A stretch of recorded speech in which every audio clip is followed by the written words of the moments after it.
Kumpulan khotbah lama, selamat datang di saluran kami.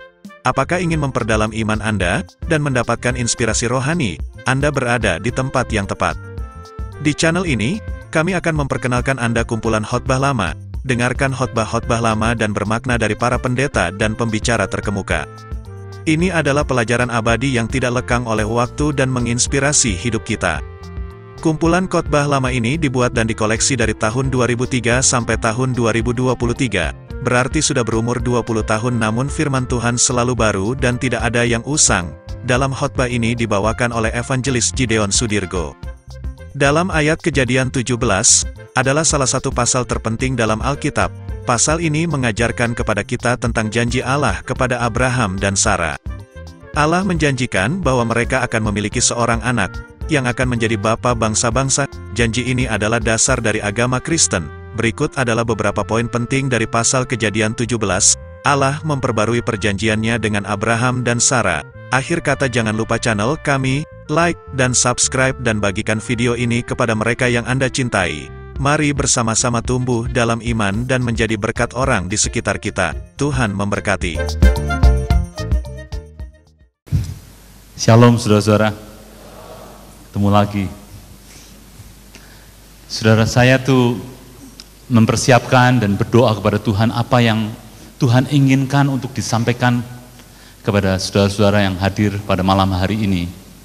Saudara, saya mendapatkan begini saudara, di dalam satu buku yang saya baca, itu bukunya Benny Hinn mengenai darah. Dia cerita begini, waktu tahun 67 itu sesudah perang Israel dengan Mesir 6 hari, di mana Israel menang itu.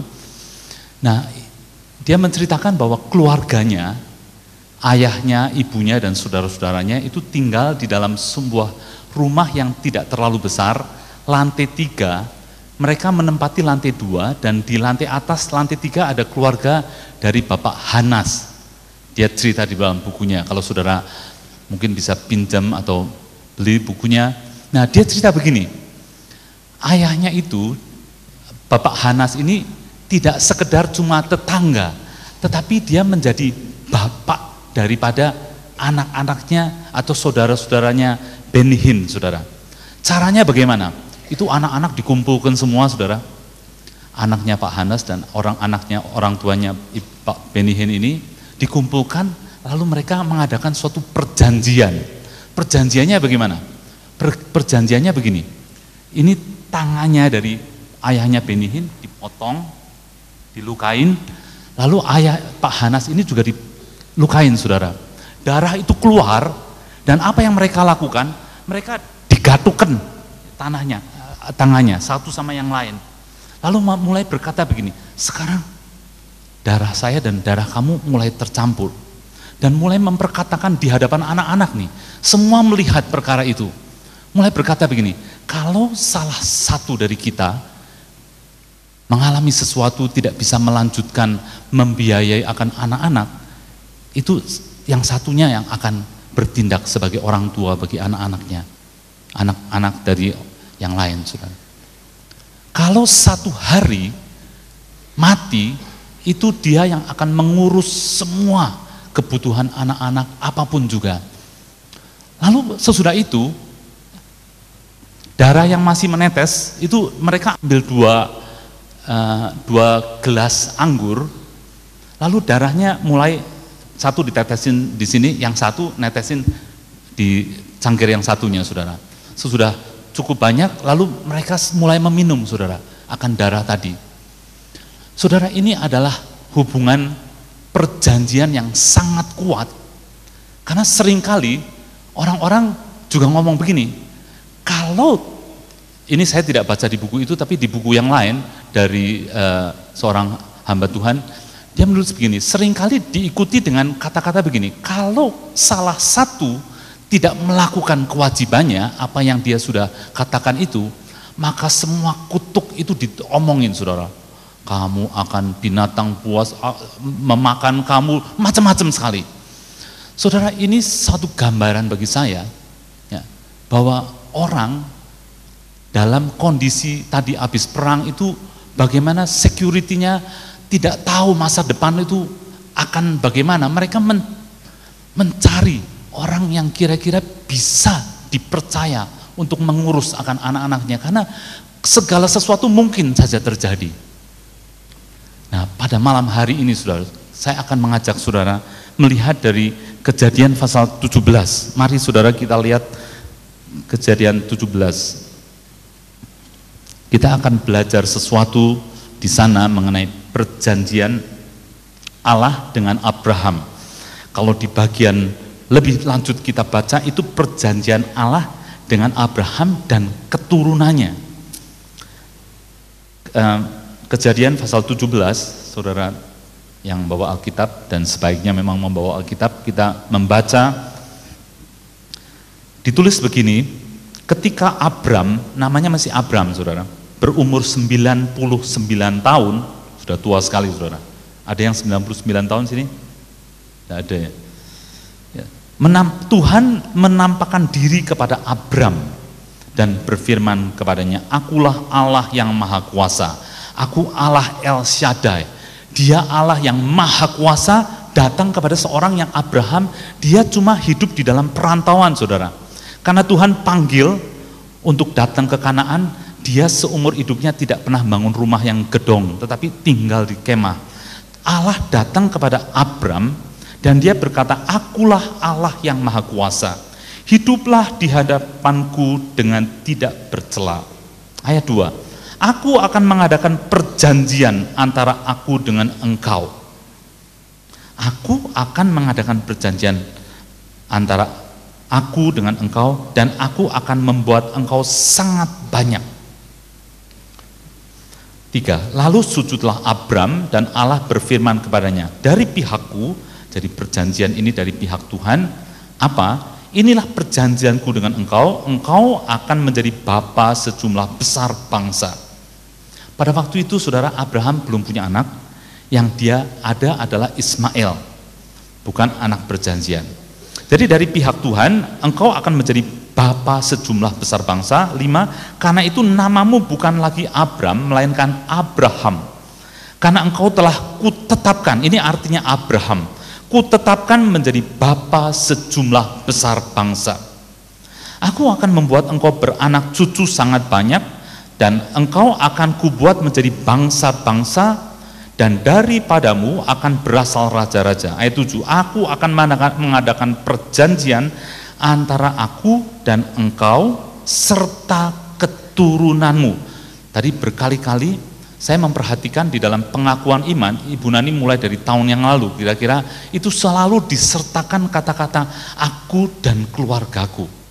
Nah, ayat ini berkata, Tuhan mau mengadakan perjanjian, ayat 7, mengadakan perjanjian antara aku dan engkau serta keturunanmu turun-menurun menjadi perjanjian yang kekal. Aku mau mengadakan suatu ikatan perjanjian yang terus-menerus,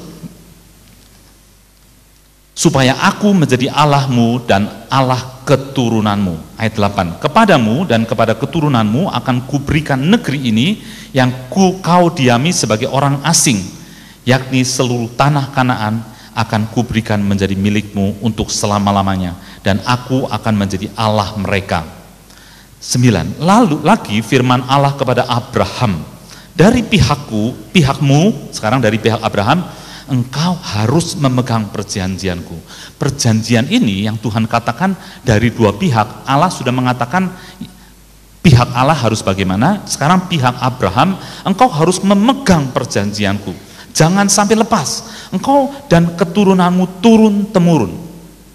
Inilah perjanjianku yang harus kamu pegang, perjanjian antara aku dan kamu serta keturunanmu, yaitu setiap laki-laki di antara kamu harus disunat, haruslah dikerat kulit katanmu, dan itulah akan menjadi tanda perjanjian antara aku dan kamu.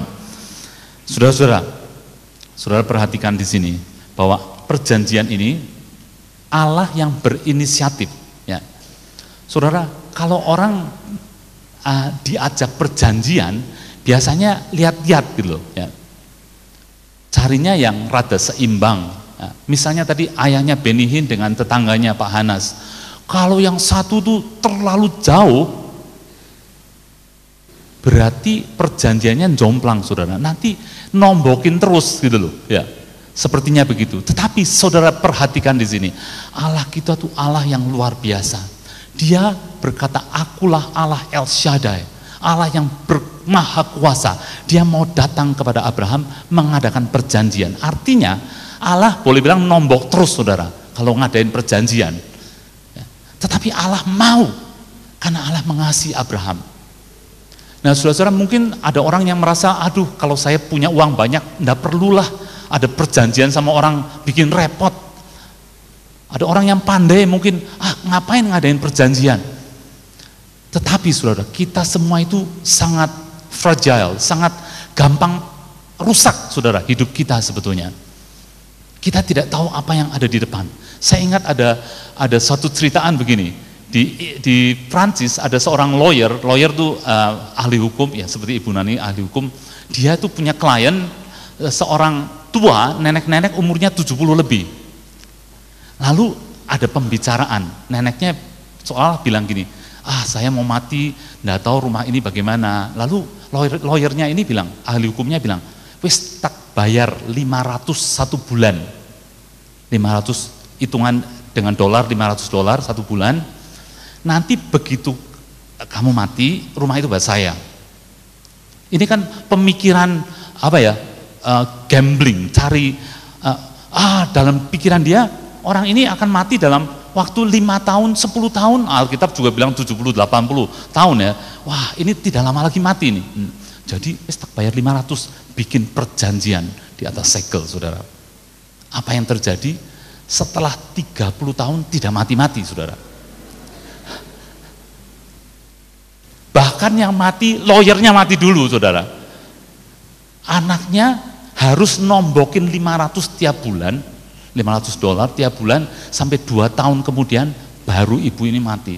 Jadi orang mungkin berpikir pinter, tapi saudara-saudara hati-hati sekali. Terlalu banyak faktor yang kita tidak tahu. Nah di sini saudara, saya melihat Allah itu luar biasa. Karena dia tuh Allah yang maha kuasa, ngajak perjanjian sama orang Abraham, orang asing tinggal di tanah itu saudara.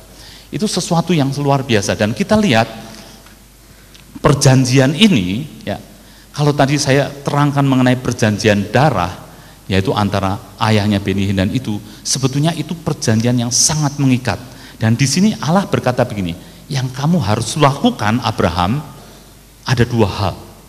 Yang pertama, namamu saya ganti dari Abram menjadi Abraham, yang artinya Bapa segala bangsa. Yang kedua, Allah berkata bahwa kamu harus mulai diri kamu sendiri disunat, dan semua keturunanmu, tadi tidak saya baca, tetapi setiap anak yang lahir 8 hari itu harus disunat, anak laki-laki.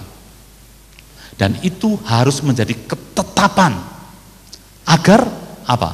Agar perjanjian ini boleh tetap terjadi. Kalau tidak, perjanjiannya putus. Nah saudara-saudara, apa yang terjadi? Saya ajak saudara lihat ayat 23.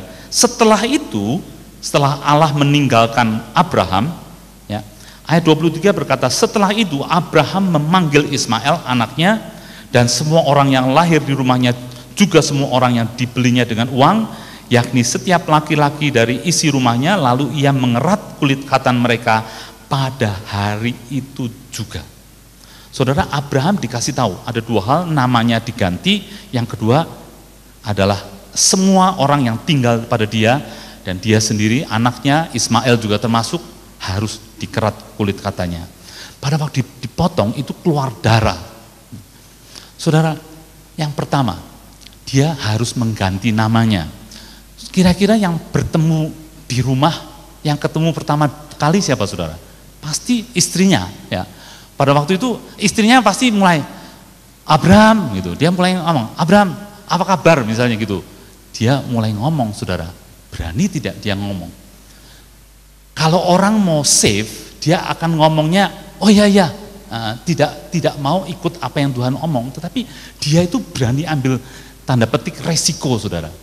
Dia terima Allah berkata bahwa namamu diganti menjadi Abraham, dia terima. Jadi begitu Sarah ngomong Abram, dia langsung ngomong, nama saya tidak Abram, tapi Abraham. Lalu misalnya dia ketemu sama anaknya, Ismail, sudah 13 tahun. Abram, Bapak Abram, bukan, nama saya Abraham. Dia ketemu sama Eliezer, pembantunya, yang paling dia percaya. Bapak Abraham, apa yang bisa saya bantu? Bukan, nama saya sekarang ganti Abraham. Apa artinya? Dia mulai terangkan. Apa artinya Pak? Namanya Abraham. Abraham adalah bapa segala bangsa. Saudara, semua orang ketawa. Dia heran, loh belum punya anak perjanjian belum ada, kenapa harus berani ngomong begitu?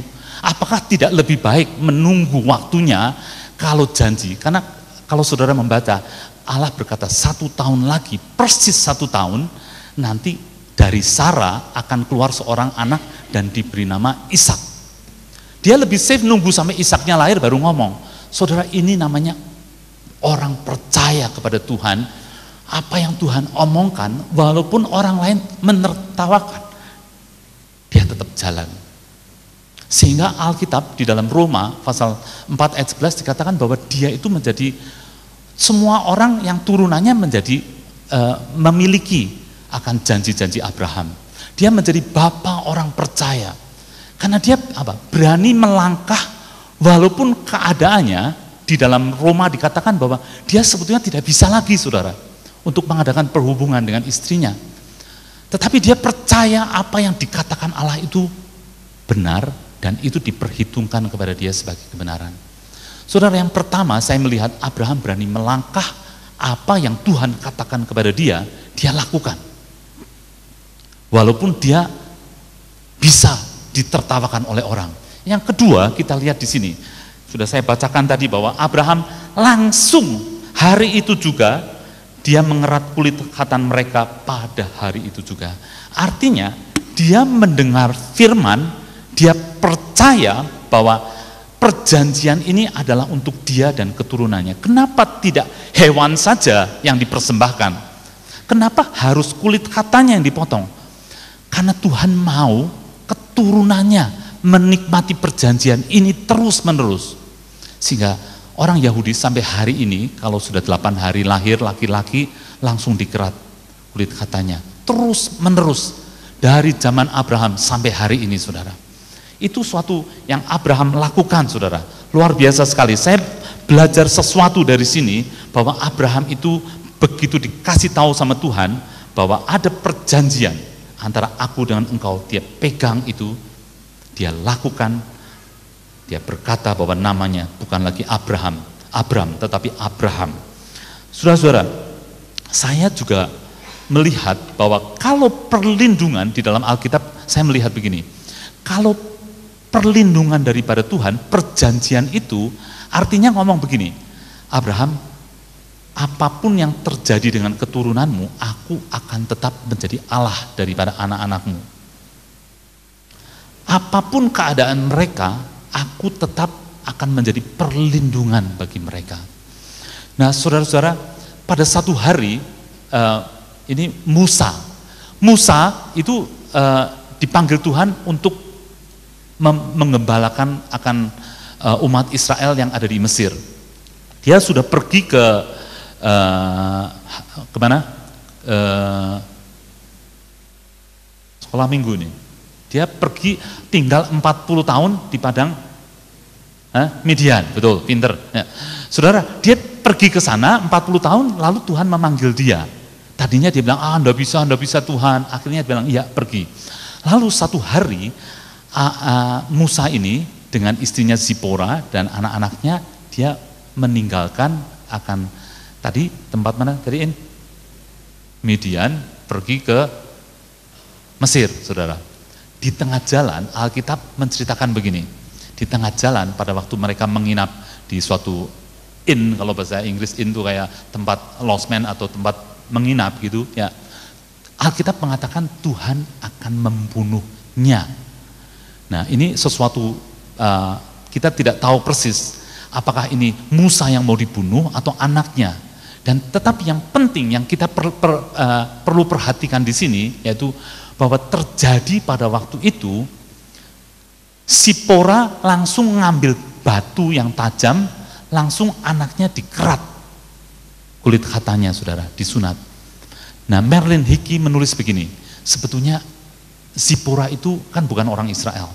Pada waktu Musa bilang sama dia, ini aturan daripada Tuhan bahwa anak 8 hari itu harus dikerat. Sipora itu menahan-nahan terus, saudara. Buktinya Sipora tahu kesalahannya pada waktu Allah mau membunuh akan Musa atau anaknya, saudara. Karena anaknya itu belum memiliki suatu perlindungan perjanjian.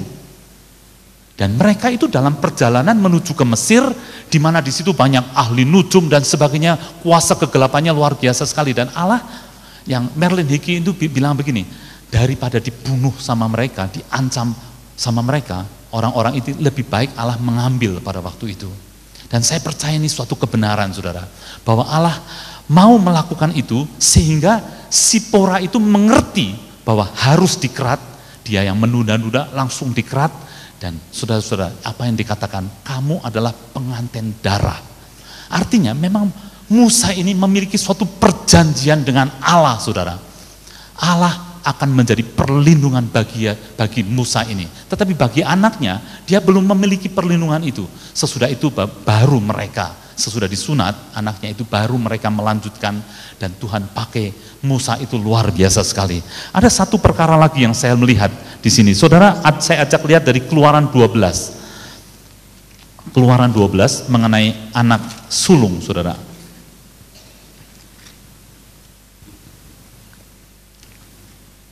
Saya akan bacakan dari ayat 21, Keluaran 12 ayat 21 sampai 28. Pada waktu itu adalah menjelang daripada tulah ke-10, yaitu anak sulung dari orang Israel mati.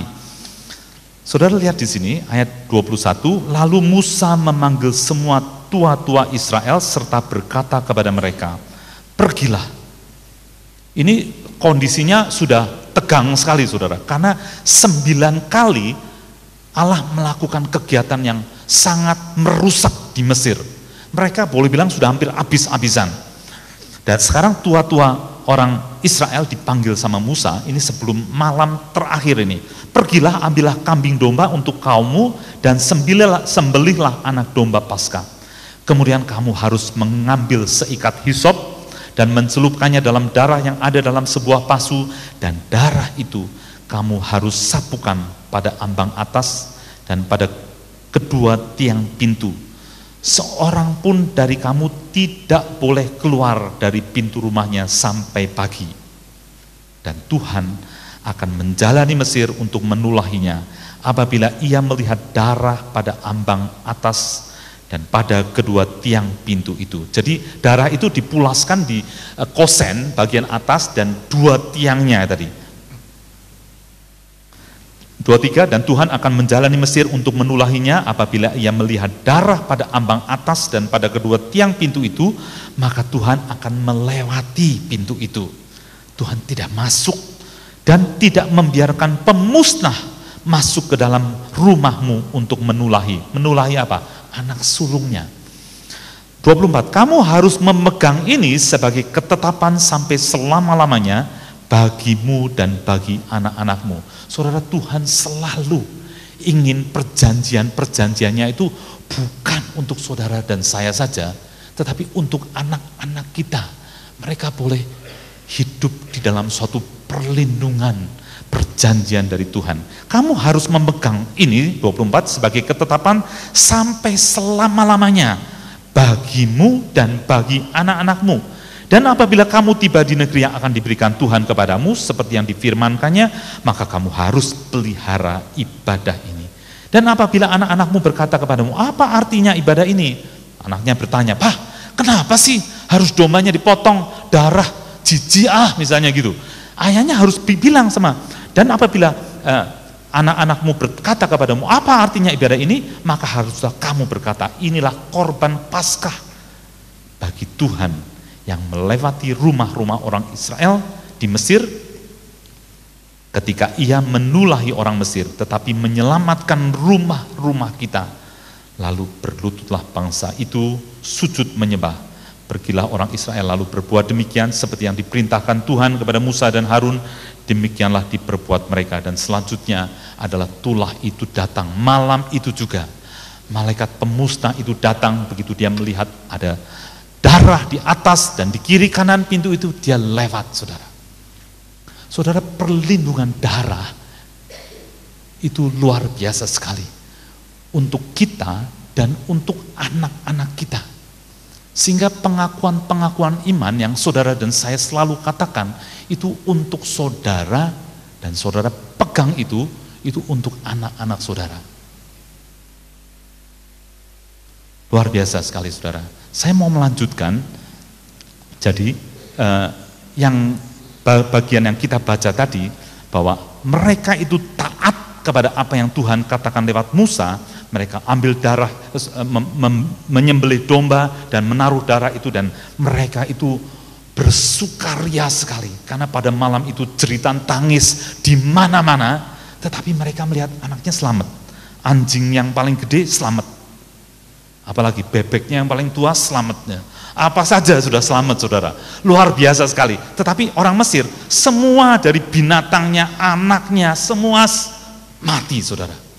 Dan mereka sesudah itu Tuhan berkata kepada mereka, jangan rikuh-rikuh, suruh minta apa saja dari bangsa Israel dan kamu mulai pergi dari tempat ini. Dan memang betul, Firaun bilang, ayo pergi, kalau enggak kita mati semua. Dan semua minta, artinya pekerjaan 430 tahun mereka kerja itu tidak dibayar. Kalau orang kerja kan memberi keuntungan kepada yang majikannya kan, mungkin diberikan emas, ke toko emas dan sebagainya. Pada malam itu dirayah semua, saudara. Semua hasil kerja 430 tahun. Allah berkata, minta kepada ibu-ibu Mesir, kepada bapak-bapak Mesir, apa saja yang kamu mau, apa yang mau, minta saja, mereka akan bermurah hati. Saudara, Allah kita tuh luar biasa. Nah, saudara-saudara, saya ajak saudara kembali ke ini, saudara, dari Kejadian pasal 17. Kita lihat di sini bahwa Abraham sudah melakukan bagiannya dan dia sudah dijanjikan dari Kejadian 17 tadi bahwa 1 tahun lagi akan lahir. Ya, ayat 21. Saudara tolong buka Kejadian 17 ayat 21. Tetapi perjanjianku ini akan kuadakan dengan Ishak, karena Abraham berkata, ya Tuhan, saya tidak punya anak, biar Ismail saja. Tuhan bilang, bukan, tetapi perjanjianku akan kuadakan dengan Ishak, yang akan dilahirkan Sarah bagimu tahun yang akan datang pada waktu seperti ini. Saudara, kalau sudah ada janji, itu seringkali gangguan-gangguan itu ada, saudara. Kalau kita lihat lebih lanjut, saudara, kita coba lihat halaman berikutnya dari pasal 18. Allah mulai mengulang lagi. Saya tadi ingat Ibu Nani bilang, ayo kita ulangi lagi. Ya, Allah juga senang mengulang janji, saudara. Agar apa? Kita tuh hatinya tetek sama dia. Sungguh-sungguh kita percaya kepada dia. Karena itu kalau saudara membaca Alkitab berulang kali, nggak usah bosen. Sudah ngerti Tuhan tuh kasih cara memandang yang lain lagi dari sisi yang lain. Dibuat saudara mengerti, sungguh-sungguh mengerti. Nah, ayat pasal 18, Tuhan juga berkata dalam ayat 10, dan firman-Nya, sesungguhnya, 18 ayat 10, aku akan kembali tahun depan mendapatkan engkau, pada waktu itulah Sarah istrimu akan mempunyai seorang anak laki-laki. Ya, saudara-saudara, diulangi lagi janji Tuhan kepada Abraham dan Sarah. Saudara harus mengingat, mereka itu sudah tua, Sarah itu kurang lebih hampir 90 tahun, dan Abraham itu 100 tahun, 99 tahun. Itu keadaan yang tidak memungkinkan punya anak lagi, saudara. Jadi Tuhan mengingatkan, percaya saja, Abraham percaya saja. Nah, 1 tahun lagi, ini saudara, dari Allah mengatakan kepada Abraham pasal 17, 1 tahun. Orang hamil berapa bulan, saudara? 9 bulan. Jadi kelihatannya kayak, aduh, balap-balapan ini. Ya, janjinya akan digenapi atau tidak. Tetapi kalau kita lihat, Abraham diizinkan Tuhan melihat akan Sodom dan Gomora dihancurkan. Saudara ingat Lot, pada satu hari pembantu-pembantunya Lot dan Abraham tuh ribut dewek, saudara. Apa yang terjadi? Abraham bilang, Lot, enggak bisa, kita tuh saudara, jangan kita ribut. Jadi sekarang kamu pilihlah, kamu mau kemana, kamu ke kanan, aku ke kiri. Harusnya yang harusnya yang ngalah. Tetapi Lot mulai naik ke loteng paling atas, mulai lihat-lihat sana-sana. Lalu dia bilang, aduh saya pilih tempat itu, karena tempatnya luar biasa bagusnya. Dari riku, saudara. Sedangkan yang dipanggil meninggalkan Haran itu Abraham. Dia cuma ngintil saja, saudara. Tetapi Abraham sama sekali. Dia melepaskan haknya, dia memberikan kepada Lot. Ayo silakan milih. Saudara, Lot pergi ke sana dan dia hidup di sana. Tetapi saudara, keadaan pada waktu itu, dari Kejadian 18 itu keadaan kacau balau di sana, kehidupan secara moral. Lot juga ikut-ikutan, saudara. Paling tidak dia melihat semuanya itu. Salah satu pada waktu malaikat ini datang ke rumahnya, orang-orang bilang, ayo keluarkan itu tamu, nah, kita akan pakai mereka kayak barang saja, saudara. Keadaannya itu demikian bobroknya. Nah, saudara-saudara, kita lihat Abraham memperhatikan ini, dan Tuhan sesudah janji kepada Abraham 1 tahun lagi punya anak, dia tunjukkan bahwa Lot itu tidak punya perjanjian dengan Allah. Dan Lot itu harus lari dari Sodom Gomora dengan istrinya, itunya larinya aja abot, malaikatnya itu 2 malaikat harus pegang tangannya ditarik, karena sebentar lagi akan ada hujan, belerang dan sebagainya akan menghancurkan Sodom dan Gomora. Nah, mereka itu harus pergi tidak membawa apa-apa, saudara. Tadinya pikirnya tanahnya hebat, saya akan menjadi kaya, kayak tadi lawyernya, saya akan menikmati ibu ini, akan mati cepat. Ternyata, aduh dia sendiri yang mati dulu. Saudara, ini yang terjadi. Abraham diberi petunjuk, kalau tidak ada perjanjian dengan Allah, hati-hati. Allah sangat memperhatikan perjanjiannya, saudara. Nah, yang kedua yang kita lihat di sini, Abraham ada masalah yang tidak enak lagi sepertinya. Karena, saudara lihat di pasal 20, itu Abraham berangkat, ini belum punya anak, artinya masih dalam kurun waktu 1 tahun tadi, mungkin 3 bulan pertama, saudara. Abraham berangkat dari situ ke Negeb, dan ia menetap antara Kadesi dan Syur, ia tinggal di Gerar sebagai orang asing. 20 ayat 2, oleh karena Abraham telah mengatakan tentang Sarah istrinya, dia saudaraku, maka Abimelekh Raja Gerar menyuruh mengambil Sarah. Dia ambil Sarah karena Abraham bilang saudaranya. Saudara-saudara, kira-kira janji Tuhan akan tergenapkan. Saudara sudah tahu ceritanya, nanti pasal berikutnya dia sudah punya anak, saudara. Sarah itu punya anak, tetapi pada waktu-waktu itu suatu pergumulan yang luar biasa. Janji anak itu akan datang, tetapi istrinya diambil. Kira-kira bisa hamil tidak? Tidak bisa, saudara. Kemungkinannya tidak ada. Nah, itu yang Tuhan izinkan sebetulnya. Kenapa? Tuhan itu mau menyatakan bahwa kalau kita tuh sudah merasa bahwa kita sudah tidak bisa apa-apa, itu tuh Allah masih punya banyak cara untuk menolong kita. Jadi perjanjian itu diberikan, itu tidak terus langsung mulus semuanya, saudara. Seringkali kita harus menghadapi, tetapi menghadapi masalah-masalah itu sebetulnya baik.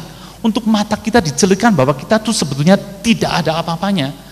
Orang tuh kadang-kadang sombong, bahwa ini adalah hasil usaha saya. Tetapi waktu itu Abraham sudah tidak bisa sebetulnya berhubungan dengan istrinya, dan istrinya pergi, artinya wis bubaran lah, kemungkinannya tuh janji itu hampir tidak bisa. Tetapi saudara-saudara, kita tahu Allah itu berkata, aku adalah Allah El Shaddai, apapun saya bisa lakukan. Masalah apa yang ada dalam hidup saudara, Tuhan tuh masih punya jalan. Saya ingat satu hari, saudara, di dalam doa puasa kami hari Selasa, yang pengurus inti itu selalu 3 bulan sekali ada doa puasa. Satu hari kami itu suruh memperhatikan dari Yesaya. Saya ajak saudara lihat ini. Mungkin ada beberapa yang ikut PA, saya sudah pernah cerita, tetapi saya ulangi karena firman Tuhan itu yang bagian ini sangat menguatkan saya, saudara. Pada waktu saya merasa mengalami sepertinya tidak bisa berbuat apa-apa. Sebentar, saya ingat posisinya. 54, Yesaya 54, saudara tolong buka Yesaya 54. Pada waktu itu Tuhan berkata begini, ya, ayo baca Yesaya 54 dan mulai direnungkan. Ya. Saya baca itu juga, yang lain-lain juga membaca. Firman-Nya berkata begini, saudara. Bersorak-soralah hai si mandul yang tidak pernah melahirkan, bergembiralah dengan sorak-sorai dan memekiklah hai engkau yang tidak pernah menderita sakit bersalin. Sebab yang ditinggalkan suaminya akan mempunyai lebih banyak anak daripada yang bersuami, firman Tuhan. Saudara, ini ada suatu perintah dari Tuhan, berkata suruh bersorak-sorai, hai si mandul yang tidak pernah melahirkan. Saudara, saya beritahukan kepada saudara bahwa Allah itu bukan mau mengejek orang yang tidak punya anak, yang mandul. Tetapi Allah sebetulnya sedang berkata begini, orang yang mandul itu adalah orang yang sudah dicoba menikah, bukan coba menikah, sudah menikah, bukan dicoba, tapi seorang yang sudah menikah, lalu sekian saat belum punya anak. Artinya, dia kalau ditanya orang, anaknya berapa, les di sini. Jadi dia merasa ada kegagalan, saudara. Tetapi sekali lagi, Tuhan itu tidak mau mengolok-olok orang yang mandul, tetapi sebetulnya Tuhan berkata orang yang gagal. Suruh bersorak-sorai. Nah, saya mulai memperhatikan ini dan merenungkan, saudara. Orang yang gagal, saya juga mengalami kegagalan. Karena satu hari saya ditelepon, saudara tahu ya, saya bikin tulisan Kristen, saya bikin peti mati, saya bikin oven kayu untuk orang-orang. Ya. Nah, satu hari saya ditelepon, petinya itu ada bau yang keluar. Aduh, di hati saya itu rasanya kayak ketemplak gitu, saudara. Sudah diusahakan dengan segala macam, dengan bahan-bahan yang menurut saya bagus, bisa diatasi, saudara. Cuma bagi saya sesuatu yang kayak gagal gitu loh. Saya sudah berusaha, saya pikir saya ngerti dan sebagainya, tetapi gagal. Tetapi firman-Nya berkata suruh bersorak-sorai, ya. Lalu dilanjutkan, bergembiralah dengan sorak-sorai dan memekiklah, supaya ngomong yang keras. Hai engkau yang tidak pernah menderita sakit bersalin. Nah, saya memperhatikan orang-orang seperti Elisabeth, itu pada masa tuanya dia tetap tidak punya tidak punya anak, itu sesuatu kegagalan untuk dia. Sampai sepertinya tidak berdoa lagi, tetapi pada waktu malaikat datang kepada Zakaria, kamu mau punya anak, dia terheran-heran sampai gimana bisanya, wis tua gitu ya. Tapi ternyata anak itu lahir, Yohanes, baru mulut Zakaria ini dibukakan. Elisabeth berkata pada masa tuanya dia bisa dapat anak itu luar biasa. Orang Israel kalau tidak punya anak, suatu kegagalan juga. Kemungkinan untuk melahirkan atau seduluran sama Tuhan Yesus itu tidak ada, saudara. Nah, kita lihat di sini selanjutnya, itu gagal artinya ya. Sebab yang ditinggalkan suaminya akan mempunyai lebih banyak anak. Saudara, kalau orang ditinggalkan suami, itu artinya gagal total. Ya. Ada suaminya, bisa berhubungan, kemungkinan hamil ada. Kalau suaminya pergi, kemungkinan hamilnya sudah tidak ada, nol. Tidak mungkin ada, saudara. Nah, orang ini Tuhan berkata bahwa orang-orang yang gagal, orang-orang yang seperti ini suruh bersorak-sorai. Dan saya pada waktu mulai merenungkan itu, hati tidak kepengen, saudara. Kalau lagi ada masalah tuh suruh sorak-sorai, itu senang-senang tuh tidak bisa. Ya. Tapi saya mulai berkata kepada diri saya, mau percaya tidak? Dan saya mulai mengambil tindakan, saya mau percaya Tuhan. Jadi saya mulai bersorak, Tuhan terima kasih Tuhan, kejadian-kejadian ini terjadi, terima kasih. Saya mulai berkata itu kepada Tuhan. Saya mulai bersorak-sorai, pasti ada sesuatu. Keadaan tidak enak. Nah, itu yang Abraham hadapi juga. Saya belajar dari situ. Oh, enggak punya anak, Jin. Suruh ngomong Bapa segala bangsa, ngimpi kamu. Orang-orang bisa bilang macam-macam, kayak Yusuf ngimpi mau jadi raja, itu semua saudara-saudaranya ngimpi, tukang ngimpi. Nah, itu saya lakukan, saudara. Tetapi, saudara, sesudah itu saya baru tahu sebetulnya Tuhan tuh mereka-reka mengada-ada seperti itu bukan untuk menjatuhkan saya. Kalau saya pikir sih, aduh urusan begini lebih baik kukut saja, sudah. Tetapi Tuhan tidak, karena ayat selanjutnya berbicara, dilanjutkan dengan lapangkanlah tempat kemahmu dan bentangkanlah tenda tempat kediamanmu. Saudara, sejak itu sampai hari ini saya harus repot terus membentangkan kemah, harus memberesi tempat. Karena apa? Produksinya meningkat terus, saudara. Sehingga saya tahu dengan jelas, seringkali Tuhan tuh bikin masalah-masalah dalam hidup kita, mengizinkan masalah dalam hidup kita. Seperti Abraham menghadapi istrinya diambil Abimelekh. Kalau diambil itu maksudnya mau dijadikan selir, saudara. Jadi masalah-masalah itu sepertinya untuk, kalau orang Jawa ngawe-ngawe gitu loh. Sini sekarang lihat, ada sesuatu yang aku mau berbicara kepada kamu. Tapi kamunya jalannya nunduk saja, tenang-tenang saja. Jadi kayak digojlok-gojlok, kaget. Nah baru tahu apa yang Tuhan mau. Tuhan bilang lapangkanlah. Jadi sesudah itu saya dengan yakin saya bilang kepada kepala produksi, kita mau meningkatkan produksi yang barang yang tidak perlu dibuangi semua, singkirkan, saya mau meningkatkan produksi ini. Nah saudara-saudara, Tuhan itu mau berbuat baik untuk saudara dan anak-anak saudara. Saya sangat percaya. Cuma ada bagian-bagian kita yang harus kita pegang. Mau tidak, saudara pegang. Anak-anak yang ada di atas, kalau saudara-saudara mau pegang perjanjian. Karena Tuhan berkata, saya akan mengulangi lagi, saudara.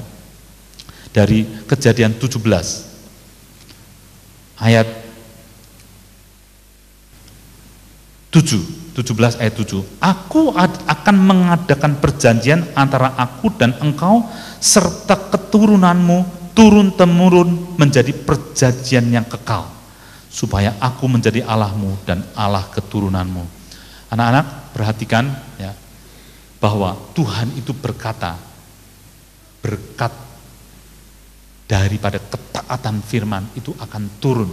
Jadi fungsi anak-anak yang ada itu harus mendoakan agar orang tuanya itu hidup di dalam perjanjian Allah dengan Allah.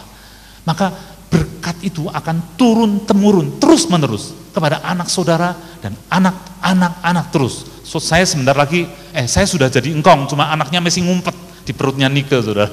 Sebentar lagi keluar, aduh senang sekali, saudara. Ya. Saya percaya itu, saya yakin bahwa berkat ini, saudara, akan turun atas saya dan keluarga saya. Saya mau pegang akan perjanjian ini, saudara. Nah, saudara-saudara, saya balik lagi kepada tadi, Benny Hinn, ayahnya, dan Pak Hanas ini, saudara. Mereka mengadakan perjanjian darah, sampai mereka di hadapan anak-anaknya melihat, kalau sampai ayah saya mati, bapak ini akan menjadi penolong dalam hidup saya. Saudara-saudara, Tuhan yang Maha Kuasa menawarkan kepada saudara suatu perjanjian yang kekal, perjanjian darah untuk saudara dan anak saudara. Dan saya sangat melihat sekali bahwa Dia yang hebat, yang Maha Kuasa mau menawarkan ini kepada saudara dan saya. Saya ingat saudara, tanggal 31 Desember saya tuh sesudah ada pelayanan di Temanggung dengan istri saya, kami pergi ke Bukit Doas di Getsemani, kami berdoa. Saya berdoa di gua di sana, banyak nyamuk, teplak dan sebagainya selama kurang lebih 5 jam, istri saya juga. Dan saya berdoa, saya tanya Tuhan, apa yang Tuhan inginkan sebetulnya. Dan yang saya dapat, saudara, setiap orang ya, yang mau hidupnya sungguh-sungguh sama Tuhan, itu Tuhan akan angkat tinggi-tinggi. Jadi seperti pengakuan pada hari ini dan minggu yang lalu, saudara, setiap orang yang takut dan sungguh-sungguh sama Tuhan akan diangkat tinggi-tinggi. Dan tahun ini keadaan negara kita makin susah. Saya mencatat itu di dalam buku catatan saya. Tuhan berkata tahun ini makin susah, tetapi setiap orang yang sungguh-sungguh sama Tuhan akan diangkat. Saudara, bukankah saat-saat ini menjadi saat di mana uncertainty, sesuatu yang tidak tidak pasti ada di depan kita, tidak tahu apa yang akan terjadi, tetapi Allah itu mau bersahabat dengan saudara. Tuhan Yesus berkata begini di dalam Yohanes 15. Saya ajak saudara melihat Yohanes 15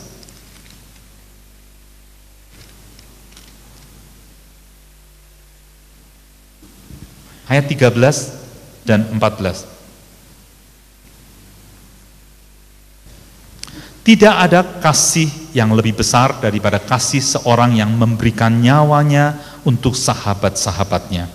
Kamu adalah sahabatku jikalau kamu berbuat apa yang kuperintahkan kepadamu.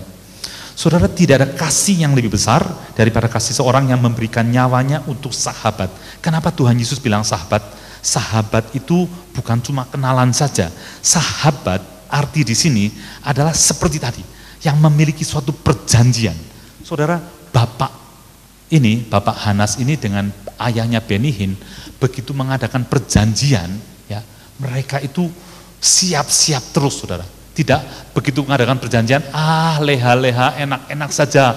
Kalau saya ada apa-apa, situ yang maju. Tidak, semuanya siap-siap. Saudara, dengan ada perjanjian, mereka itu hidupnya jadi makin serius. Karena apa? Punya tanggung jawab. Sekarang tanggung jawabnya bukan cuma anak saja, tetapi istri, temannya ini, anaknya semua ada di bawah dia. Dan mereka itu makin sungguh-sungguh. Walaupun ini orang belum kenal. Dan itu sebetulnya mereka belum kenal Tuhan juga pada waktu itu, saudara. Itu kekejian untuk Tuhan. Bagi Tuhan itu kekejian. Karena mulai mengandalkan temannya. Siapa yang mengandalkan manusia akan terkutuk. Terkutuk itu apa-apa susah dalam hidupnya. Semua pintu tertutup, saudara.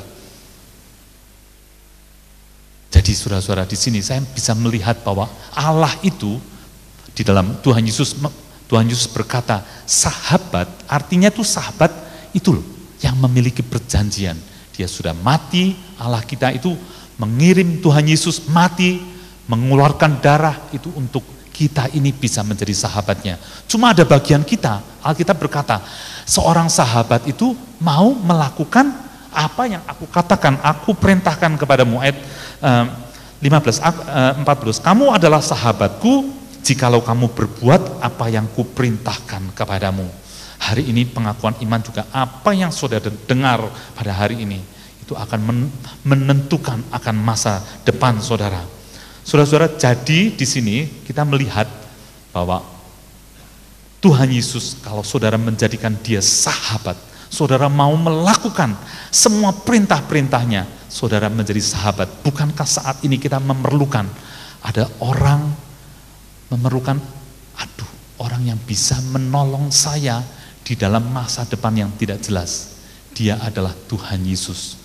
Jangan cari orang lain, jangan cari saudara, jadikan dia sahabat saudara. Dan satu bagian yang saya merasakan ini untuk saudara. Saudara itu sudah mendapatkan banyak firman di tempat ini, dan tadi dikatakan bahwa kita di dalam pengakuan iman kita tuh akan naik. Saudara percaya enggak? Siapa yang percaya? Saudara akan naik. Ya, puji Tuhan. Ya, saudara, orang naik juga ada resikonya, saudara. Kita harus minta kerendahan hati daripada Tuhan. Seringkali gampang sekali diserongkan dengan omongan-omongan sedikit. Ini hasil usaha saya. Saudara, semata-mata sebetulnya semua adalah anugerah. Anugerah daripada Tuhan. Kalau saudara naik, artinya apa, saudara? Kehidupan rohani saudara akan diperkaya oleh Tuhan. Secara jasmani saudara akan diperlengkapi apa yang saudara perlu. Apa yang tidak mampu dalam hidup saudara, dia menjadi Allah, ayah bagi kita. Dia yang akan memampukan kita. Itu perjanjian seperti itu, saudara. Anak-anak seperti Benihin, dia melihat Pak Hanas ini, kalau ayah saya tidak bisa, dia yang akan menolong saya. Saudara mulai berharap kepada Tuhan, saudara akan diangkat bukan untuk saudara hanya mandek naik saja, tetapi Tuhan panggil saudara-saudara untuk melakukan sesuatu. Karena di bagian lain Tuhan Yesus menceritakan gitu. Pada waktu aku di penjara, kamu mengunjungi. Pada waktu aku telanjang, engkau memberikan pakaian. Pada waktu aku sakit, engkau menolong aku. Lalu orangnya mulai bertanya, kapan Tuhan aku melihat engkau seperti ini? Tuhan mengidentifikasikan dirinya dengan orang-orang seperti ini. Jadi di sini kita lihat, kita naik bukan untuk diri kita dan keluarga kita tok saja di situ. Tetapi Tuhan memanggil kita sehingga orang-orang bisa melihat ada Tuhan Yesus di dalam hidup saudara. Dan ini yang saat ini beberapa minggu belakangan ini diberitakan di tempat ini. Orang-orang itu bisa melihat Tuhan Yesus dalam hidup saudara, ada sesuatu yang lain. Dan mereka akan mengizinkan dirinya boleh menerima akan Tuhan. Saudara, pada waktu saya membaca akan Yusuf, ya, saudara, Yusuf itu menjadi raja muda di Mesir, ya, dia sudah melakukan yang salah di dalam dirinya selain Yusuf. Yusuf diangkat dan semua perintah dia harus dituruti, saudara. Dan terjadi sampai menghitung gandum saja tidak bisa lagi, karena terlalu banyak panen yang terjadi, saudara. Artinya, Yusuf itu sangat-sangat berhasil. Firaun dari tahtanya cuma gedek-gedek saja, aduh kok bisa orang ini ya, ngerti selahnya gitu loh. Ini sebetulnya cuma budaknya Potifar, tapi ngerti selahnya karena Allah menyertai dia. Tapi perhatikan ini, saudara, begitu setelah saudara-saudara cari gandum, ya, akhirnya Yusuf menyatakan diri, saya ini Yusuf, ya. Kamu baiknya datang ke sini, karena masih ada 5 tahun lagi masa paceklik dan semua orang akan susah, tidak ada kesempatan untuk menanam. Nah, jadi seluruh rombongan Yusuf, ayahnya Yusuf, Yakub, semua 70 sekian itu diboyong pergi ke Mesir, saudara. Apa yang dikatakan oleh Firaun? Pada waktu 5 saudaranya datang kepada Firaun, saudaranya sudah dikasih tahu sama Yusuf, nanti kamu minta gosen ya. Nah, ya. Jadi saudara-saudara sampai di Firaun, ditanya, apa kerjaan kamu? Saya gembala. Nah, terus Firaun bilang begini, seluruh tempat ini terbuka untukmu, pilih mana yang paling baik. Kok bisa begitu, saudara? Sedangkan ini orang yang terhina sekali. Bagi orang Mesir, gembala itu sesuatu kekejian, suatu profesi yang rendahnya luar biasa, saudara. Tetapi kenapa Firaun bisa bilang, kamu pilih saja mana? Artinya terbuka semuanya. Dan mereka bilang, saya mau digosen, silakan. Kalau tidak ada Yusuf, dia beli gandum saja belum tentu dapat, saudara. Sekarang mau tinggal di situ, semuanya terbuka untuk dia. Kenapa? Karena Yusuf sudah menanam sesuatu. Dia tahu Tuhan harus menyuruh dia berbuat apa, dia lakukan dan dia berhasil. Itu yang membuat hati Firaun membuka dirinya untuk saudara-saudara. Waktu-waktu ini saudara diangkat, sekali lagi bukan untuk diri saudara. Saudara harus mulai mencari, Tuhan saya diangkat, apa yang harus saya lakukan Tuhan. Saudara mencari cara itu. Kalau saudara tahu apa yang Tuhan suruhkan, saudara mulai melangkah. Maka saudara akan melihat kemuliaan, pintu-pintu yang tertutup mulai dibukakan untuk saudara. Dan saya mulai mengalami hal itu, saudara. Apa yang Tuhan suruh, saya belajar melangkah. Apa yang Tuhan suruh, saya belajar melangkah. Walaupun secara, waduh urusannya masih banyak. Wes urusan nanti, saya mau melangkah. Dan saya mulai melihat kemuliaan demi kemuliaan Tuhan tuh mulai bisa kelihatan satu persatu, hari lepas hari saya melihat pertolongan demi pertolongan dari Tuhan itu turun, saudara. Saya tahu karena firman perjanjian ini. Kalau saudara merasa hidup saudara gagal, perjanjian ini saudara pegang, bahwa Tuhan yang maha kuasa itu mau datang ngadain perjanjian dengan saudara. Dia yang tombok terus, saudara. Tetapi ada bagian kita yang harus kita lakukan. Kalau kita lakukan, perjanjian itu akan terjadi. Semua yang tidak mungkin akan terjadi dalam hidup saudara dan saya. Ya, itu yang saya bisa bagikan, saudara. Kita berdoa.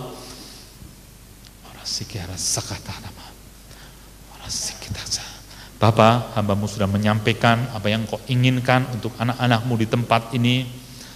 Meteraikan Tuhan, buat perkara ini menjadi sesuatu yang daripada-Mu untuk kami semua, untuk melangkah pada tahun ini, dan boleh menikmati apa yang Engkau katakan. Kami akan naik terus Tuhan, tidak akan turun. Kami akan menjadi kepala, tidak menjadi ekor. Kami tahu Tuhan, kami tidak bisa melakukan, tetapi kami memiliki suatu perjanjian. Engkau menjadi Allah kami dan Allah keturunan kami. Anak-anak kami Tuhan tidak tahu apa yang akan terjadi atas mereka, tetapi karena perjanjian ini, kami tahu, kami percaya kepada Tuhan Yesus. Kami menjadi sahabat Tuhan Yesus. Anak-anak kami masuk di dalam perjanjian ini.